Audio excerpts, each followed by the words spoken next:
안녕하세요. 중국어로 관한 한문의 저자 김동렬입니다. 이번 강의는 416강이고요. 415강에 이어서 창과의 기본을 두고 파생된 글자와 58강에서 배운 개술의 기본을 두고 파생된 글자를 배워보도록 하겠습니다. 창과는 앞에서도 여러 번 언급을 드렸기 때문에 생략을 하고 넘어가도록 하겠습니다. 첫 번째 글자는 옳다, 정의, 의, 그리고 두 번째 글자는 의논하다, 의입니다. 자, 옳다. 자, 옳은 것을 얘기하는 건데요. 남을 속이지 않고 옳은 것을 얘기한다. 자, 여기에 보면 양양자가 있습니다. 양양자는 예전에 우리가 22강에서 배웠고요.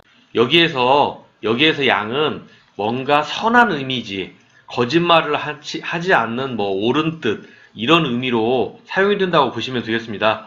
그리고 아래쪽에 보면 나아자가 들어있습니다. 나아자는 우리가 바로 앞에 강에서 배웠죠. 자, 어원 알 수 없지만 창을 들고 서 있는 나다. 그리고 여기에 혁대 하나만 더 붙여주자. 그렇게 외우자고 했었습니다. 그래서 여기에서 보면 한문은 뜻과 의무로 만나기 때문에 자, 나아. 이 아가 세월이 지나면서 음이 뭘로 바뀌었다? 의로 바뀌었다. 그리고 나머지 부분을 보면 위쪽에 이렇게 양양자가 붙어 있죠. 그러니까 창 끝에 양의 머리를 꽂는다. 이런 데서 그 어원이 왔는데요. 옛날 지도자들은 자기가 선한 이미지를 보이기 위해서 또는 속이지 않고 항상 옳고 정의로운 이미지를 보이기 위해서 양의 머리를 창 끝에 꽂고 서 있었던 것입니다. 그래서 지도자의 권위의 상징. 그래서 여기에서 보면 옳다, 정의라는 의미는 양에서 왔다. 이 글자에는 간체가 있는데요. 간체는 가장 간단한 형태로 이렇게 만들어져 있는데, 자, X자의 형태를 띄고 그 안에다가 컴마를 하나 찍은 형태입니다. 생활 속에서 볼 수 있는 단어로는, 자, 을이 있다. 그 다음에 의무적으로 해야 한다. 우리 그런 말 하죠? 거기에 의자이고요. 그 다음에 아래쪽에는 의논하다, 의입니다. 자, 한문은 뜻과 자, 옳다, 정의, 의에서 일단 이 글자의 음은 의다. 자, 뜻은 왼쪽에 말언인데 말언은 사람들이 모여서 말을 한다. 모여서 말을 하는 건 어떤 의미다? 의논을 하는 것이다. 그래서 국회에서 나라의 일을 의논하는 것은 국회의원, 그 다음에 논의한다 할 때 의자로 사용이 됩니다. 그래서 우리가 옳다, 정의, 의논하다, 의를 배웠습니다. 자, 다음은 우리가 58강에서 배웠던 개술의 기본을 두고 파생된 글자를 배워볼 건데요. 이 글자를 보면 일단 창과가 이 글자 안에서 보입니다. 자, 이렇게 사용을 하면, 자, 여기까지만 하면 창과와 같습니다. 그리고 개술로 되는데 다른 점은 이렇게 획순 두 개가 들어간다는 것만 좀 다르죠. 어원은 창과나 개술이나 어원은 같습니다. 그냥 창입니다. 자, 관련 글자를 배워보도록 하겠습니다. 첫 번째 글자는 위엄, 위, 그리고 두 번째 글자는 나이, 해, 세입니다. 자, 위엄이라. 우리가 위엄이라는 말을 표현하자면 간단히, 자, 어른들이 아이들한테 하고 이렇게 뭔가 하면 아이들이 좀 뭔가 그 기세에 눌리기도 하고 또 어른을 존경하는 듯한 그런 모습을 같이 가져야만 그 어른이 위엄이 선다고 그러죠. 여기에 보면 창을 들고 있는 시어머니가 그 어원인데요. 시어머니가 창을 들고 있으니까 며느리가 굉장히 무섭겠죠.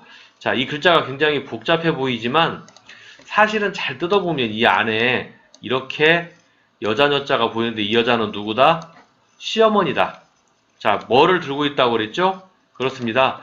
창을 들고 있다고 했으니까 여기에 보면 자, 이렇게 그대로 개술자가 보입니다. 개술도 의미가 어원이 창이라고 했으니까 글자가 복잡해 보이지만 잘 뜯어보면 어렵지 않습니다. 그래서 창을 든 시어머니와 겁먹은 며느리다. 이렇게 보시면 좋을 것 같습니다. 시어머니가 위엄을 세운다. 위엄, 위. 자, 우리가 생활 속에서 볼 수 있는 단어로는 권위적이다. 또 위엄을 세운다. 그리고 아래쪽에는 나이, 해, 세입니다. 굉장히 뭔가 복잡해 보이죠? 자, 예전에 23강에서 멈추다 지를 배웠고요. 224강에서는 걸음보를 배웠는데요. 일단 한번 예전 걸 한번 보겠습니다. 멈추다치. 자, 어원은 사람의 발이라고 했고 여러 번 말씀드렸고요. 그 다음에 걸음보. 걸음보자 같은 경우는 잘 보면 이 안에 멈추다 지자가 일단 보이는 거는 알겠죠? 그리고 아래쪽에는 이렇게 사람이 걸어가는 모습을 묘사한 글자라고 말씀드렸습니다. 그래서 걸어가는 거, 걸음걸이. 자, 다시 앞쪽으로 와서 보면 여기에 보면 걸음보자가 보입니다. 자, 걸음보자는 여기에 이렇게, 자, 이렇게 보이는데요. 여기까지만 이렇게 보면, 자, 걸음보자가 보이죠? 그 다음에 나머지 부분을 잘 보면 이 안에 개술자가 보입니다. 자, 이렇게 하고 여기까지 하면 개술자가 보이죠? 그러니까 걸음보와 개술의 합자다. 이렇게 보시면 되겠습니다. 자, 창을 들고 걸어온 기나긴 세월, 지나간 세월. 자, 평생을 전쟁터에서 보냈다는 의미였는데요. 지나간 세월이라는 건 우리가 나중에 나이를 먹는 것으로 확인을 할 수 있겠죠. 그래서 걸음보자와 개술자가 합쳐져서 나이라는 의미. 나이는 한 해가 지나야 한 살씩 먹는 거죠. 그래서 우리가 생활 속에서 볼 수 있는 단어로는 세월이나 세배라는 단어에서 그 의미를 찾아볼 수 있고요. 그 다음에 이 글자에는 간체가 있는데요. 간체의 모양을 보면 이렇게 위에 있는 이 멈추다 지자 모양을 응용한 것처럼 보여집니다. 자, 비슷한 모양이 보이죠? 그리고 아래쪽에는 전역석자로 간단하게 만들어 버렸습니다. 자, 그래서 여기서 우리가 위엄이 나이 해세를 배웠습니다. 자, 다음 글자는 없어지다 멸, 그리고 무성하다 무입니다. 자, 없어지다 멸. 우리가 없어지는 건 우리가 나라가 없어지면 나라가 멸망했다. 그리고 어떤 종이 없어졌다. 공룡이 멸종했다. 이런 단어가 있죠. 여기에 보면 일단 개술자를 한번 찾아보겠습니다. 글자 안에 이 부분만 보면, 자, 여기까지만 하면 개술자입니다. 그 다음에 나머지 부분만 본다면 이 안쪽에 이렇게 불화자가 보이고요. 왼쪽에 보면 삼수변이 보입니다. 불로 타면 없어져 버리고요. 물은 끓이면 증발해서 없어져 버리죠.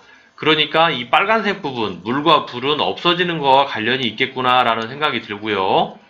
그리고 우리가 이 글자에 간체가 있는데 이 간체 부분을 보면 이 안쪽에 이 선과 그 다음에 이렇게 불화자 부분을 가져다가 그대로 간체를 만들었다는 것을 알 수가 있습니다. 자, 의외로 그렇게 어렵지 않습니다. 그리고 아래쪽에는 개술자와 비슷한 천간무라는 글자가 있습니다. 사실 천간무는 개술과 다른 건데요. 여기에 획순이 하나가 있냐 없냐의 차이로 천간무냐 개술이냐로 결정이 되는데요. 비슷하니까 가져왔고요. 천간무라는 거에서 일단 이 글자의 음은 무엇이다? 무이다. 뜻을 나타내는 부분은 풀초에 있는데요. 풀초에서 풀이 어떻게 자랐다? 무성하게 자랐다. 그래서 무성이라는 단어에 무자가 되겠습니다. 그래서 여기서 우리가 없어지다 멸, 무성하다 무를 배웠습니다. 그래서 우리가 416강에서 개술과 창과의 기본을 두고 파생된 글자를 배웠습니다. 이번 강의는 여기서 마치도록 하겠습니다. 다음 강의 뵙도록 하겠습니다. 감사합니다.